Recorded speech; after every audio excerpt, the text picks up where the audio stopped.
Asylum seekers are going to be moved out of 50 hotels by the end of January. It's according to the Immigration Minister, who has said that the exits would begin in the coming days, with further hotel contracts coming to an end as the government continues to deliver on its strategy to stop the boats. Well, that's what Robert Jenrick has said.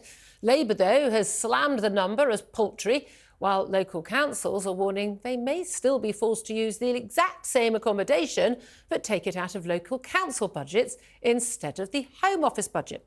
This comes, though, as it's revealed that a former caravan park owner made £25 million in 2021 alone from a Home Office contract to house asylum seekers in southern England and Wales. Nice work if you can get it. OK, joining me right now is Digital Campaign Manager for the Taxpayers Alliance, Ventre. Good afternoon to you. Good afternoon, Julia. Thank you for having me on. Oh, it's great to talk to you. Now, I mean, often we're talking about this with, with experts on migration. Look, we know we've got a load of people here. We've got a load of people still coming, although the numbers seem to be down on last year. So that is something to be encouraged and actually noted. But we've got a huge number of people, tens and tens of thousands of people who are here, either waiting, basically being decided whether they can stay here or not, or they've already been told you have to leave, but there's nowhere to send them. They won't go home to their home country. We can't get rid of them. And basically, we're waiting on the courts to decide if they're allowed to be deported in small numbers to Rwanda. Either way, for the next few years, we're going to have a load of people. Where do we put them is the debate. So when we hear from the Immigration Minister, Robert Jenrick, that they're going to close down 50 hotels that are currently being used and that they're going to start moving those people out, is that going to actually save us, the taxpayers, any money? It's a very good question, Julia. I mean, we know that the current hotel system isn't working, or certainly isn't working very well. It's costing about £8 million a day. You add that up to a year, you're talking about £3 billion.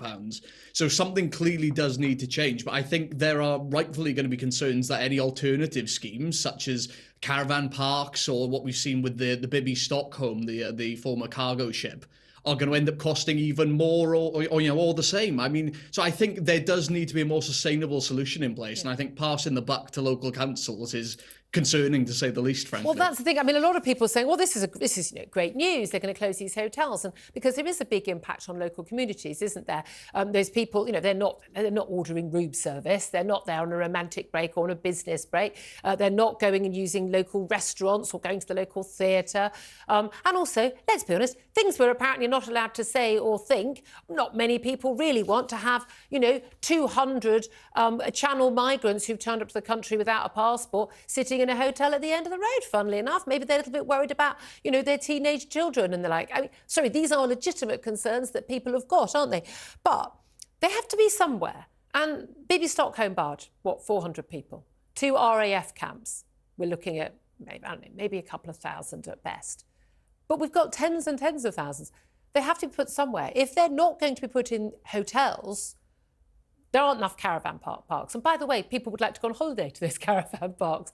What we're going to do, put them in tents in the middle of, Hyde Park? They're going to have to go somewhere. So if they're not in hotels or B&Bs or in an RAF camp, realistically, they're going to end up in private rental accommodation. And we've already got a shortage of that. Well, exactly. It feels like there's no light at the end of the tunnel. I mean, if you look back at the announcement of the Rwanda scheme, that actually happened a year and a half ago. And of course, we know where we are with that. It feels like the government's between a rock and a hard place and is stuck in this legal quagmire. I think, realistically, we're looking at a judgment from the Supreme Court, I think, within the next few weeks, which may decide the trajectory. But I mean, we're talking about hundreds of millions of pounds that have already been dedicated to this scheme, and it's still not in action. All the while, of course, as you've said, the problem is mounting. Those waiting lists are going up to process the migrants, as sort of we're seeing in the NHS. It just feels like there are bigger and bigger mounting problems, which, of course, taxpayers are liable to pay a bigger and bigger bill for. Yeah, and that's the thing. When we talk about this cost, it is us paying for it. And we talk about the 50 hotels that are going to end those contracts. They're still going to be ongoing for a bit. But there are 400 in total. And we've had these stories. And I always feel for these women, with the bride who's had her wedding booked for 2 years at a hotel. And they say, oh, we've been booked out basically for the whole year. The Home Office is paid, twice our normal rate, which is often the case. They're not even getting a bargain for us on that rate.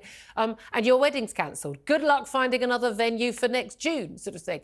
There is just this massive impact for individuals. But this cost is extraordinary. When you think that, that £3 billion and mounting, what that could be spent on if it was spent on, education, hiring extra teachers, getting, hiring more MRI machines or radiographers and getting, extra shifts for GPs so they could actually see more patients. This money could be so well spent on people already here. Well, you've hit the nail on the head, Julia. I mean, I think we all know the wider context. We're dealing with a 70-year high tax burden, a cost of living crisis where household budgets are stretched beyond belief. And of course, we have a chancellor saying that there's absolutely no wiggle room to cut people's taxes. But, when you see how that money is spent a lot of the time, it's quite galling. I mean, one of the things that we've seen is, billions of pounds going towards NGOs, towards these global quangos, which actually then work actively against the government's own immigration plans. So you've got this vicious cycle where taxpayers are not only paying for the core problem, but are paying for organisations that are actively trying to stop the solution to that problem. Most people are gloriously, pleasantly, I would think, unaware of quite how much of money that charities and lobbying groups get from the government. Again, government doesn't have any money of its own. It's either borrowed and we're paying the interest rate and have to pay it back, or it's our money we've paid in taxes that year. So we are paying for these people to lobby the government on policies, which often are policies that we would support, and they're lobbying to stop them, like on the Rwanda flights and the like. It is bizarre because at the end of the day, it comes out of the pockets of people who are the most worried about these issues, who, I've said it a million times and I keep saying it, who are the people dealing with this issue. We've got pictures going on screen now, people, dumping their stuff out in their rubbish and things outside of hotels. These migrants are not housed, at the end of Downing Street. They're not housed in Keir Starmer's lovely posh street in Islington. Those people who make those decisions, who stand on these platforms, they don't have to deal with the reality day to day. Absolutely, Julia. Fundamentally, that's correct. And what I would say is if we look at these plans to pass the buck to councils, make councils responsible for housing migrants, we as taxpayers, people watching this program today are ultimately going to be the ones footing the bill. It doesn't matter if the Home Office can come out and say, oh, we've cut hotel costs by X amount. Those costs threaten to still be on people's council tax bills. And we know bills. local councils have had a massive cut in their budgets over the years. They can barely cover things like social care, filling potholes. This is going to be a massive extra expense, and it's going to come at the expense of people already living here in Britain, in this community. I have to say, I'd like councils to spend a lot less on the nonsense they spend on, lose their diversity in HR and all that nonsense. But at the end of the day, they're not going to have the money to do it either. Again, someone's going to have to pay for it, and it's going to end up being us. Joe Ventre, from the Taxpayers Alliance, thanks so much for joining us. Let's come back to Benedict Spence in the studio. This is so frustrating. Any good news, like, OK, the numbers of people come across the channel has gone down. That's one of the 5 pledges Rishi Sunak made, bearing in mind it's the year to the day that he became Prime Minister. We're going to talk about that later in the show as well. So he's on the way. He's not stopped the boats, but 20% down. I mean, better than nothing, but we're still left with this huge backlog of people and they've got to be put somewhere. So what's the solution? Well, we are, but this would be a very dull show if everybody agreed, but I do agree with you and Mr Ventre there. So I'm just going to throw a little bit in there. What is the motto of this show, of your show?